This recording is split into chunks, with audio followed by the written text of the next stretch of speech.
नमस्कार, just India में आपका स्वागत है। मैं हूं आपके साथ हिमांशु छाबड़ा। रुक करेंगे तमाम खबरों की तरफ जो है आपके लिए जरूरी। खबरों के प्रायोजक हैं आरोग्य मास्क लगाएं, कोरोना से सुरक्षित रहें। Oscar super speciality hospital and trauma centre, रंज किया showroom in Rohtak and Bahadurgarh. Showroom पर आएं, टेस्ट ड्राइव लें और गाड़ी बुक कराएं। सुशांत सिंह राजपूत केस में इस वक्त सीबीआई रिया चक्रवर्ती से पूछताछ कर रही है। आपको बता दें, सीबीआई आज भी रिया चक्रवर्ती से पूछताछ कर रही है और साथ में केशव, नीरज और सिद्धार्थ पिठानी भी मौजूद है। और इसी के साथ ही आपको बता दें, एक टीवी इंटरव्यू के दौरान लोगों के सामने अपना पक्ष रिया ने रखा था और इसके बाद इस पर काफी चर्चा जारी है। अब बॉलीवुड एक्ट्रेस तापसी पन्नू ने भी इस पर अपनी प्रतिक्रिया दी है। उन्होंने कहा है कि किसी को न्यायपालिका से पहले दोषी साबित करना कितना गलत है। दरअसल तापसी ने एक ट्वीट को रीट्वीट करते हुए लिखा, निजी तौर पर मैं सुशांत को नहीं जानती और ना ही रिया को, लेकिन जो मैं जानती हूं कि हम एक इंसान होने के नाते अदालत को धता बताकर इस तरह किसी को दोषी ठहराना सही नहीं मानते। कानून पर भरोसा कीजिए। सुशांत की मौत के बाद अब सुशांत के फैंस रिया चक्रवर्ती को दोषी मान रहे हैं। रिया को गिरफ्तार करने की भी मांग हो रही है। दूसरी ओर सीबीआई की पूछताछ अभी भी जारी है। वही सीधा रुख करेंगे हरियाणा की तरफ। आपको बता दें, करीब 1.25 महीने के बाद हरियाणा में प्रॉपर्टी की रजिस्ट्रियों का काम अब फिर से शुरू हो रहा है। राजस्व एवं आपदा प्रबंधन मंत्री के नाते डिप्टी सीएम दुष्यंत चौटाला ने मुख्यमंत्री मनोहर लाल से चर्चा के बाद यह निर्णय लिया। राजस्व एवं आपदा प्रबंधन विभाग के अतिरिक्त मुख्य सचिव विजय वर्धन ने सोमवार को आदेश जारी कर आज से रजिस्ट्रियों का काम शुरू करने का परिपत्र जारी किया है। हरियाणा में रजिस्ट्रियों में अनियमितताओं की जानकारी मिलने पर सरकार ने 22 जुलाई को रजिस्ट्रियां बंद कर दी थी। हर जिले में जांच अलग से कराई जा रही है। गुरुग्राम जिले के एक तहसीलदार व 5 नायब तहसीलदारों के विरुद्ध पहले ही निलंबन, एफआईआर और चार्जशीट की कार्रवाई अमल में लाई जा चुकी है। गुरुग्राम, फरीदाबाद, पलवल व सोनीपत के तहसीलदारों को क्लीन चिट दी जा चुकी है। हालांकि जिला स्तर पर जांच अभी भी जारी है। रजिस्ट्रियों में अनियमितताओं का पता चलने पर सीएम से बात कर दुष्यंत चौटाला ने इन पर रोक लगा दी थी। अब ऐसा सॉफ्टवेयर तैयार किया गया है जिसमें दस्तावेज पूरा नहीं होने तथा शहरी निकायों व नगर एवं ग्राम आयोजना विभाग की एनओसी के बिना रजिस्ट्री की प्रक्रिया आगे नहीं बढ़ सकेगी। वही राइट टू रिकॉल की बात करें तो पूर्व भाजपा प्रदेश अध्यक्ष सुभाष बराला, भाजपा सांसद सुनीता दुग्गल व जसपा के विधायक देवेंद्र सिंह बबली की राय काफी अलग अलग है। राइट टू रिकॉल को लेकर पूछे गए सवाल पर सबने अपनी अलग प्रतिक्रिया दी है, जिससे इस विषय पर उनके अलग विचार सामने आए हैं। बता दें कि पिछले समय से यह विषय लगातार चर्चा में है कि राइट टू रिकॉल की शुरुआत क्यों ना विधायक व सांसद से की जाए, ना कि सरपंच से। भाजपा के पूर्व प्रदेश अध्यक्ष व पूर्व विधायक सुभाष बराला ने कहा कि किससे शुरुआत हो, इससे पहले तो यह जरूरी विषय तय करना चाहिए कि राइट टू रिकॉल हो या ना हो। उन्होंने कहा कि इस विषय पर गहन मंथन होना चाहिए क्योंकि यह महत्वपूर्ण विषय है। उसके बाद यह तय होगा कि किससे इसकी शुरुआत हो। देखिए, ऐसा है कि ये जो निर्णय लिए जाते हैं तो उसमें आप देखिए, क्योंकि मैं छोटी सी बात आपको कहूँगी कि सरपंच जो है उस इलेक्शंस के लिए निर्णय लिया गया था कि एजुकेशनल क्वालिफिकेशन एक मिनिमम रखी गई थी, लेकिन वो एमएलए एमपी के लिए नहीं रखी गई। तो कई बार कई चीज़ें किस तरह से रखी जाती हैं, वो जो है वो उस समय जो भी अधिकारी वहाँ पर या जो भी नेतागण होते हैं वो सब मिलकर उस बात का निर्णय लेते हैं, सभी मंत्रीगण। तो क्योंकि कोई भी निर्णय लिया जाता है वो अकेले एक लेवल पे नहीं लिया जाता, उसमें सबकी राय ली जाती है। शुरुआत कहाँ से हो, कहाँ से ना हो, इससे पहले तो यही बहस का विषय है कि ये हो या ना हो। इसलिए सर्वप्रथम तो अगर कहीं चर्चा आए तो इसी बात पे आए कि इस प्रकार की व्यवस्था जो भारतीय लोकतंत्र है इसमें ठीक रह सकती है कि नहीं रह सकती।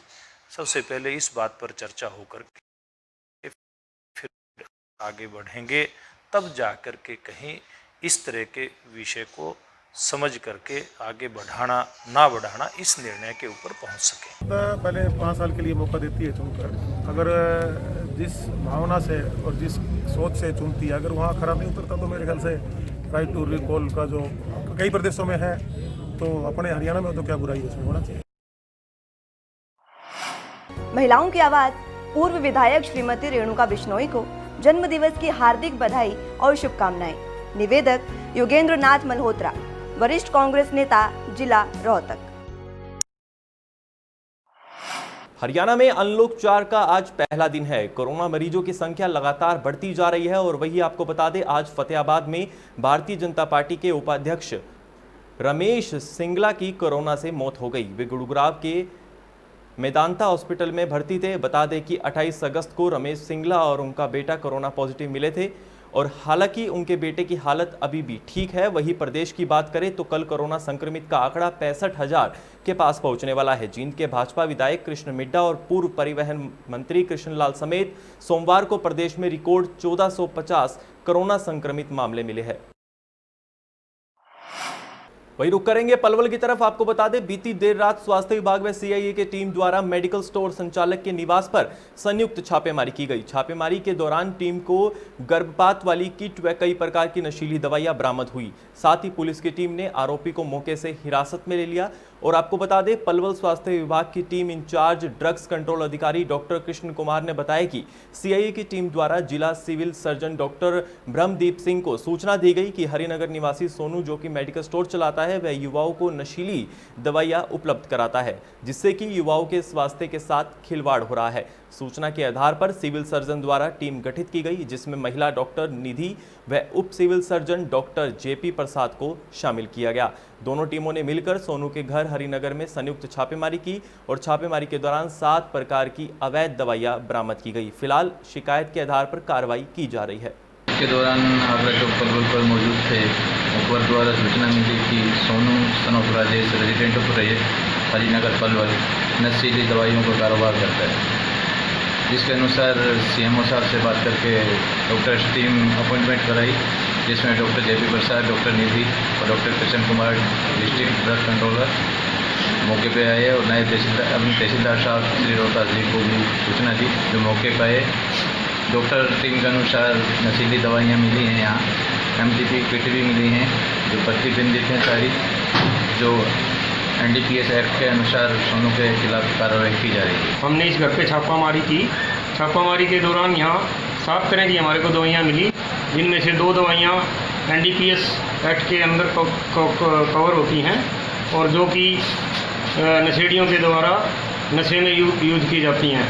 और बाकी जो 5 प्रकार की दवाइयाँ हैं, वो दवाइयाँ भी ये जो बॉडी बिल्डर यूज करते हैं स्टेमिना बनाने के लिए, वो दवाइयाँ मिली हैं, जो कि इलीगली इनके पास यहाँ इस घर रेजिडेंशियल हाउस पे कोई लाइसेंस नहीं था और ये इलीगली इन दवाइयों को एडिक्ट्स और जो बॉडी बिल्डरों को अवैध तरीके से बेच रहे थे।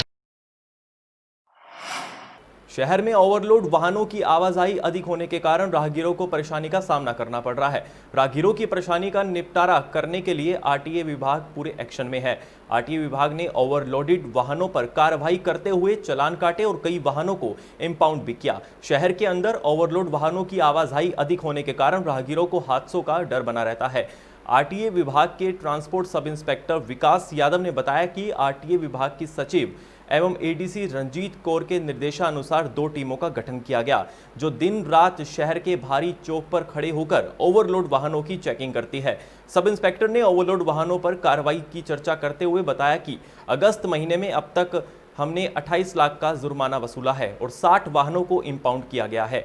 लगातार ये कार्रवाई जारी रहेगी। विभाग को अगर कोई शिकायत मिलती है तो उस पर भी तुरंत कार्रवाई की जाती है। अब देखना ये होगा कि विभाग के इस एक्शन के बाद ओवरलोड पर कितनी लगाम लगेगी। इसी महोदय के द्वारा 2 टीमों का गठन किया गया है और जो कि दिन रात नाके लगाए जा रहे हैं और कोई अन्य शिकायत प्राप्त होती है तो हमारी टीम मौके पे तुरंत पहुंच जाती है। इस माह में लगभग 28 लाख के हमने चालान कर दिए हैं और 55 से 60 गाड़ियों को इंपाउंड किया गया है और ये निरंतर जारी रहेगा आगे भी।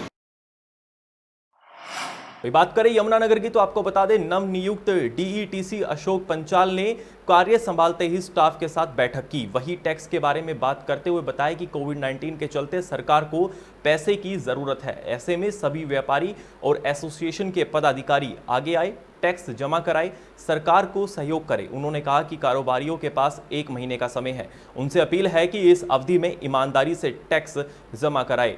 इसके बाद वे व्यापारियों को छांटकर उनकी रिटर्न को जांच आगामी कार्रवाई करेंगे। जरूरत पड़ी तो वरिष्ठ अधिकारियों से चर्चा करके कार्रवाई भी करेंगे। पांचाल ने स्पष्ट किया कि जीएसटी के मुद्दे काउंसिल में उठाए जा रहे हैं। जहां तक किसी भी वर्ग का कारोबारी उनसे समस्या या समाधान को लेकर मिलता है, उसकी बात सुनी जाती है। जो जायज मांग स्थानीय स्तर पर सुलझाते हैं। टैक्स के लिए जो कोविड-19 एपिडेमिक में सरकार को पैसे की ज़रूरत है, उसके लिए मेरी हाथ जोड़ के विनम्र निवेदन है सारी एसोसिएशन से, सारे व्यापारियों से कि एक ट्रू टैक्स पेयर की तरह टैक्स जमा करवाएं और सरकार का सहयोग दें।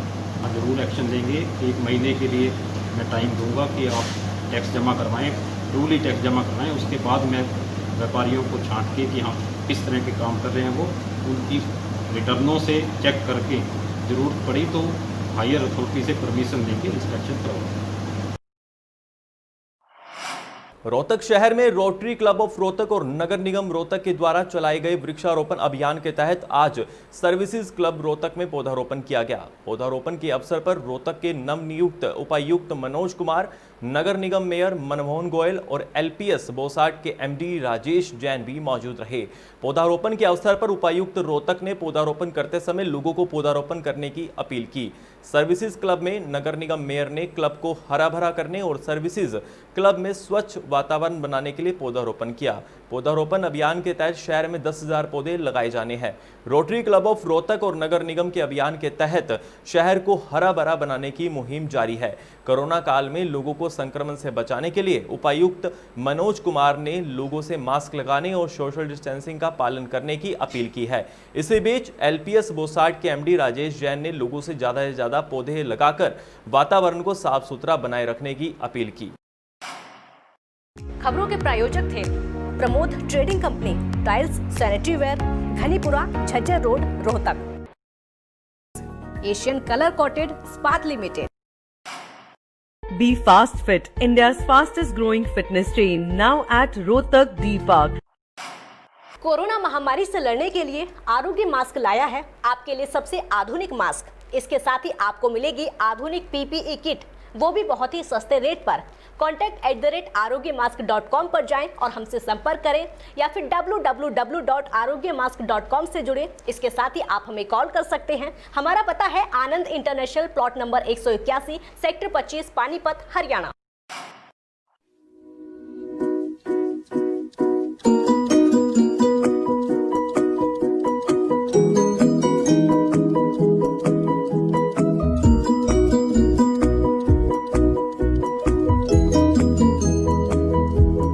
मेडिफिल इंटरनेशनल, 7 शीतल कॉम्प्लेक्स, सुभाष नगर, रोहतक।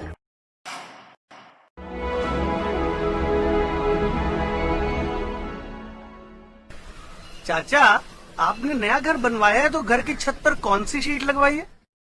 बेटा, मैंने अपने घर की छत पर एशियन शीट लगवाई है क्योंकि वो कभी न मिटने वाले ओरिजिनल निशान की चादरें हैं। साथ में ISI का चिन्ह, 5 साल की वारंटी के साथ साथ पैसों का सही मूल्य देने वाली वही इकलौती शीट्स हैं। क्योंकि नाम नहीं, पहचान जरूरी है। बुलेटिन में बस इतना ही। खबरों का सिलसिला रहेगा जारी। देखते रहिए जस्ट इंडिया न्यूज। नमस्कार।